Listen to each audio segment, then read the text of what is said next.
Also, actively know what you want inside a conversation. Everything is for a purpose. There are actually three reasons we communicate. Okay. Hello, everyone. Welcome to the Infinite Ability Podcast. I am your host, Nick Earhart, and we are here to encourage each other to find our own unique abilities. Let's go. All right, everyone. I have a really awesome guest, and I can't wait to have a conversation with him. So, Marcus, can you tell us a little bit about yourself and how you like to spend your time? Awesome. My name is Marcus Aurelius Hicks. That is actually my real name. A bit about myself. I was born in California, but I grew up in the Bahamas. I'm a third culture kid. Have you heard that term before? No, I haven't. No. Third culture kids, meaning that there are many different meanings for it, but it means their passport doesn't necessarily match the country that they grew up with or identify with. My mom's from the Philippines. My dad is from the Bahamas. And I love communication. That's what I studied in university. Mm-hmm. Right after university, I went abroad to South Korea as an English missionary teacher, actually. Loved my job, loved doing what I did. And my worldviews changed. Still love teaching, so no animosity towards the church, no hatred or anything. Mm-hmm. But I still have a connection with the divine. And but I went into teaching. Got my teaching training inside Thailand, taught inside Spain after that. Then I went back to Thailand to get some more training, taught in Saudi Arabia. Wow. And then after Saudi Arabia, I went back to Thailand. And then now I'm back in the Bahamas with my aging parents. And that's a bit about my teaching career and profession. What do I do in my free time? I love reading, actually, reading and writing. So I guess reading and writing is just, it's your thoughts organized. That's what writing is. Yep. And that's what I do, having conversations. I did a lot of conversational English around the world, walked around the world and met awesome people, and now meet awesome people in podcasts, podcastverse. And I'm a coach. I'm a communications coach for parents of preteens, helping them with their first identity breaking of their life. So I help parents be present with their kids and learning how to communicate so that they can nurture their preteen's potential. Yeah. Wow. Well, number one, you've been everywhere. So that's really cool. The world's a big place. There are many more places to go. Yeah. But yeah, you've gone a lot of places. You've done a lot, and I love how you're a coach now, helping parents with their preteens, because as most of us know, that age can be very difficult.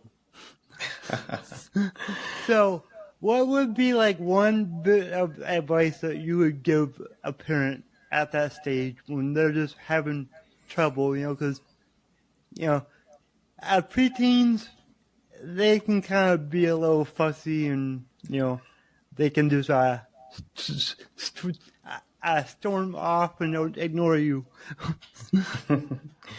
Well, I don't give advice unless I'm asked, so what advice would I give? I wouldn't give any advice, but if they ask me. First is, in all communication, understand your audience. There's this wonderful book called The Breakthrough Years. It just came out by Ellen Galansky. And she went around and she did this research asking teenagers, what would you like your parents to know? And in it, there are about 7 or 6 chapters. And one of them is oftentimes teenagers, well, I'll get into that in a moment, but I'll tell you the 3 things that I focus on in my framework, the show up framework. But I call it ICE. These are the problems that preteens have. Identity breaking. So understanding who I am. This is their first identity breaking. Because before this, they've been told by their parents, this is what the world is. This is how everything goes. And their parents' word is gospel. And then they learn a little bit more about the world through education or through social media or through peers inside and other parents in the community. And they're supposed to turn away, actually. It's a natural thing. But they're figuring out, who am I? And that's all the hero's journey is. Again and again, it's asked, who are you? Who are you? So after identity breaking, there is collaboration mistrust. They don't know who to trust because their world was rocked and their reality doesn't match their thoughts now. And that is the definition of a person who is mad. I usually don't say crazy, but that's what it is, when reality doesn't match your expectations. And that's why it can be jarring to be a preteen, right? And coming into your teenage years. So collaborative mistrust, that's when skepticism starts to grow at this age, and nuance develops around 18. But adolescence doesn't end till about the early 20s.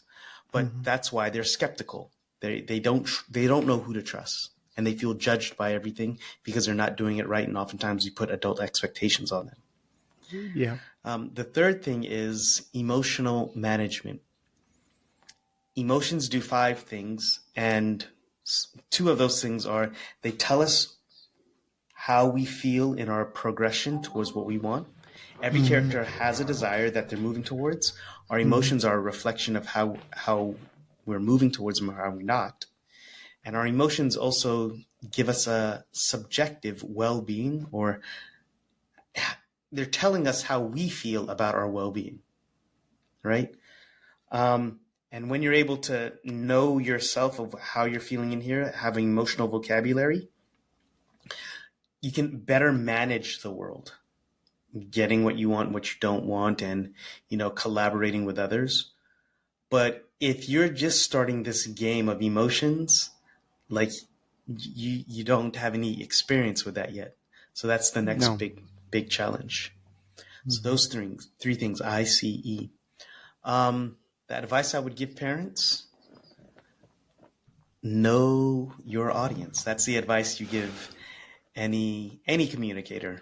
And when I say know your audience, every context is different. So as I work with different parents, we start to understand there's no meaning without context. So we get the context. And then know the desires of your audience, like know what they want. And if you know what a person's desires, then you can be in alignment with how they're showing up and how they're behaving and so on. So that's the start. That's the first start. There's a lot more advice we can give, but that's a good place to begin. No, it's just it really shows like how important communicating is to communication. You know what I mean? Like, in order to effectively communicate with your kids, you need to know what they want, and that starts with communicating with them and getting them to open up and help you understand what they're going through and what they need. And that can be very difficult. Well, the difficult thing is, and to add on to that, you're perfectly right, Nick. At a younger age, what you want really is you just want to be, right? Yeah. Yep. There are no social expectations on you, except for when you come into your preteen age. It's just like, oh no, grades are how the world judges me now, or how the world measures me up. Also, it's just like you feel as if you're losing your parents' love, when actually, hey, they're pushing you away because I need you to be more independent. But you're not sure what this independence thing looks like. You're just, and if you don't know how to navigate it correctly, if there wasn't that secure attachment from before, you're just thrown in the deep end, to say. Yeah. So you're right. They don't know what they want, and then they don't have the language to express they don't know what they want. And it's creating spaces of graciousness. And there's actually a way you can actually help them work through that. And it's by first, would you like to know? Well, So, yeah, of course. I mean, I know my audience would love to learn more. awesome. What I start with is recognizing the virtues and values in people. Virtues are the 24 virtues that are with everybody. This is VIA, virtues in action. They said it's in every culture, every religion, every groups of people. It is what it is to be human. It's actually what keeps us human. Yeah. Mm-hmm. When you find people who express certain virtues, and because there are five that are our strengths, these are the ones that we express the most, Mm-hmm. right? Such as gratitude, creativity, leadership, and so on. And you start virtue spotting. You look for them. When you look for it inside a kid, they start identifying with this virtue. Mm-hmm. And then you put onto it values. Values are what we feel are important. What's important to me? What's important to me and what's important to you are different. Mm-hmm. Right now, we're in alignment of exploring ideas and thoughts and gaining knowledge. So that's something we're valuing right now. Yeah. When you can connect on virtues and values, we start leaning into healthy risk taking. We start leaning into healthy growth. And when you set up the context for the kid to explore this world with curiosity based on their virtues and values, that's when you're setting them up to express their potential. Mm-hmm. Yeah, Wow. I said a lot. Thank you for being Well, gracious no, and listening. Well, yeah, and it's interesting for me too, because it's not just with kids either. A lot of this, You're and right. you know, communication is something that I've been working on myself. Me a year ago, terrible, just terrible. Me now, meh, I'm okay, getting better, but not where I want to be. So it's something that I'm Hey, working on to getting knowledge from you with all your experience. That's just that means a lot. can can I give you a different perspective just for a moment? Yeah, I love I that. I think for me in my view of you, you're Mm-hmm. exactly. I understand you, and I fully receive not where you want to be, Mm-hmm. but where I would like you to be. I have no control over your life. I would like you to be on the path of growth, and that's where you're Mm-hmm. supposed to be. Because Yeah. just on a long enough timeline, then that's all that matters, and you're getting better and better and better. So I Mm-hmm. feel you're where you're supposed to be on the pathway of growth. Yeah.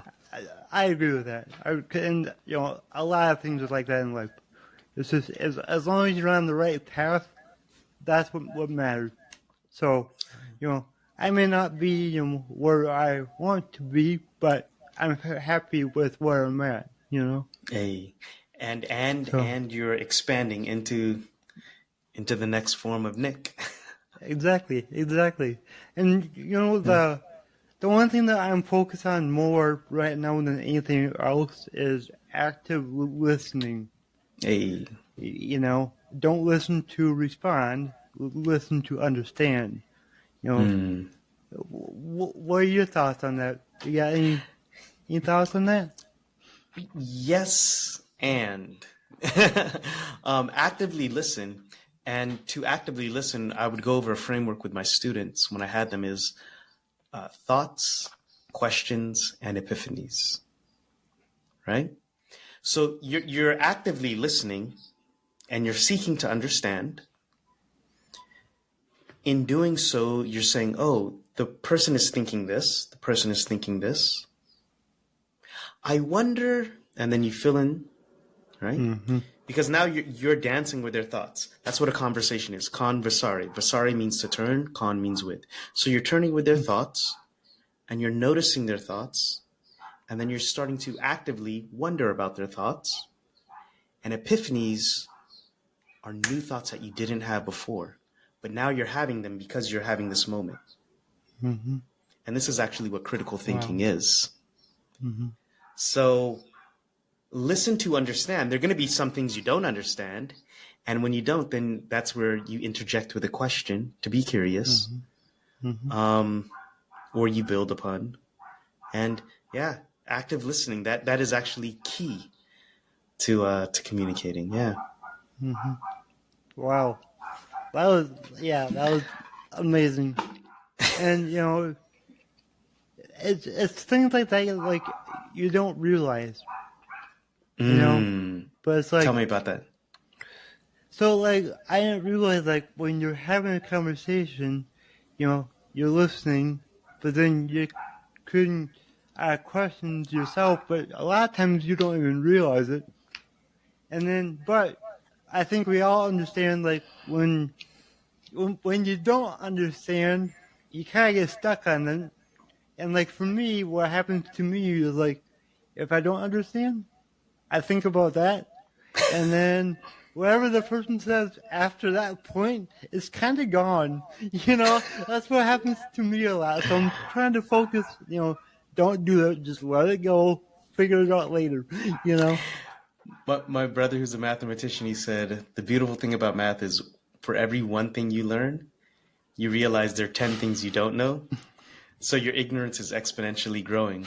Now you have all eternity to explore your ignorance. That's a way to put it. I like that. I like that. Yeah. That's great. That's great.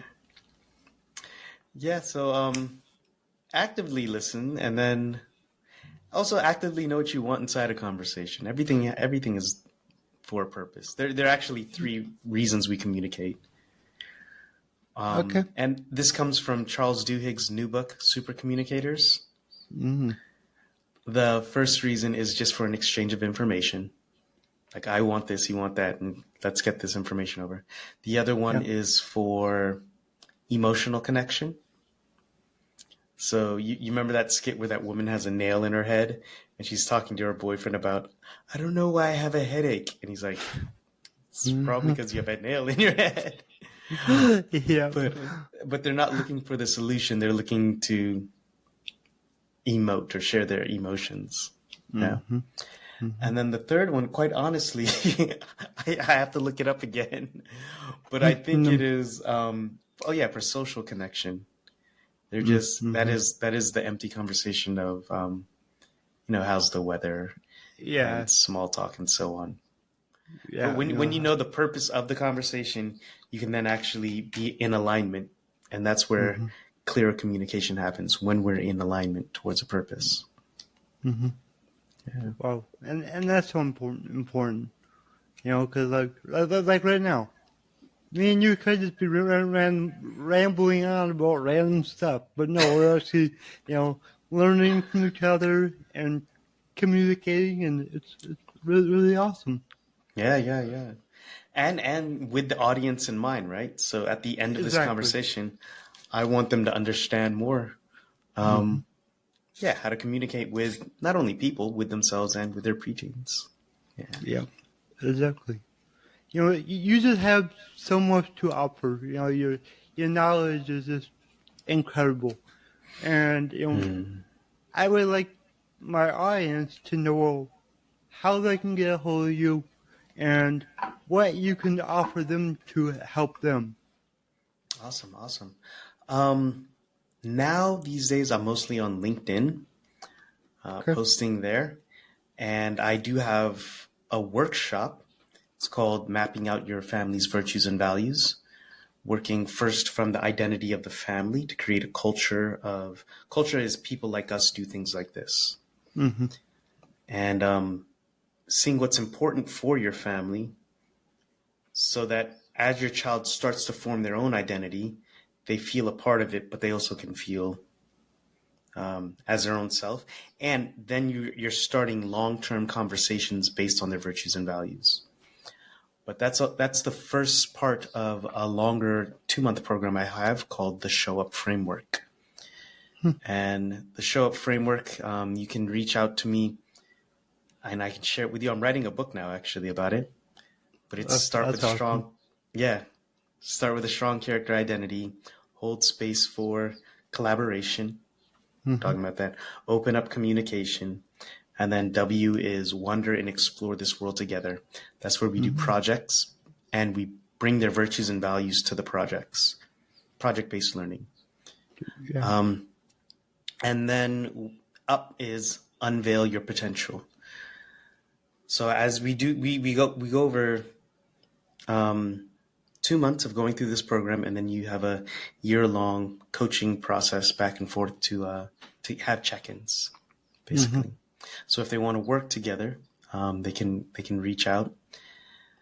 But if you want to, see more of my work, you can follow me on LinkedIn, and that's where you'll find me most of the time. All right, awesome. And I will put all your links down below so everybody can find you easily. It will all be in the show notes. Definitely. So, one last question. Mm-hmm. What does my slogan, "Your abilities are infinite," mean to you? Hey, thanks. Two things came to mind. We live in a field of possibilities, and I believe there are infinite possibilities, right? That can come forth inside the field. It's just you and I are aware of this that's happening at the moment. But when we stop to get curious, what else is possible? We can start actually unlocking things. To think that electricity, AI, even these computers, like plastics and so on, these were all in the elements. But 100 years ago, 200 years ago, we didn't know how to put these elements together to make it possible to do what we're doing now. So I believe that we live in an infinite field of possibilities. That's one thing that came to mind. Now, individually, there's this book by this positive psychologist called Sean Aker, and it's called Big Potential. Big Potential. Okay. And the whole premise of the book is our potential is expressed greatest when I bring my best and you bring your best. Yes. And in doing so, you don't need a star player. Like, you remember when LeBron, I don't watch basketball, but when LeBron and Durant and somebody else, they all went to Miami Heat, and there were all these star players there, and actually they tanked. They didn't do so well. But usually, if you have a consistent team that executes well, is they have a star player, they have supporting players, they have a good bench, and everybody knows what we want, the objective. Again, we're in alignment, but everybody's bringing a different virtue, a different value, a different supporting role. Yeah. That has more potential and more ability, to use your word, than just an individual. So when we have infinite abilities, there's a lot we can do if we find people who are in alignment and creating team and collaboration. That's why collaboration is going to be key with the advent of AI and so on. So that came to mind as well. Yeah, that's amazing. And that's how business and success works. You have to understand that you cannot do it alone. You need help. You need people that you can learn from, because we all don't know it all. Some of us think that we do, but most of us don't. And that's why it's so important to build a culture in your company and even in your life. Like, be aware of the people you're around. Be aware and surround yourself with good people that you want to be like, or you want to help. Things like that. I think it's so important. So, Those relationships. Yeah. Exactly. All right. Well, this has been really great, and I can't thank you enough. Like, this was really incredible. Thank you, Nick. It was wonderful speaking with you. Tell me about the quote above your head. Yeah. So one day I was just sitting there, and it really just popped to mind. So my journey through self-development is, it started with confidence. So, to me, success is not the key to confidence. confidence is the key to success. So if you're confident in yourself, your path will kind of reveal itself. But a lot of people think that they need to be successful to be confident in themselves. But I think it works the other way. So that's why I came up with that. Yeah. Awesome. There has to be that inner expression before it's expressed or pressed into the outer. And you have to believe yourself by, that's what confidence means, confidere, with the trust. You have to trust yourself. Mm-hmm. Yeah, awesome. Exactly. And, for me, I think the best confidence tip I can give people is to be truthful to yourself with all everything growth you begins do. with truth. Yeah. Mm-hmm. Yep. Exactly. Yeah. All right. This has been really great. Thank you so much. Thank you, Nick. Thank you, Nick. If you enjoyed this show, please go ahead and share it on your Instagram story and tag me here, the Nick Earhart. Also, go ahead and share it anywhere else that you see fit, because the only way that I can grow this is by you guys sharing it. I don't sell anything on here. I don't have any sponsors, so let's just get it out there by word of mouth and help more people. Alright, everyone, remember, your abilities are infinite.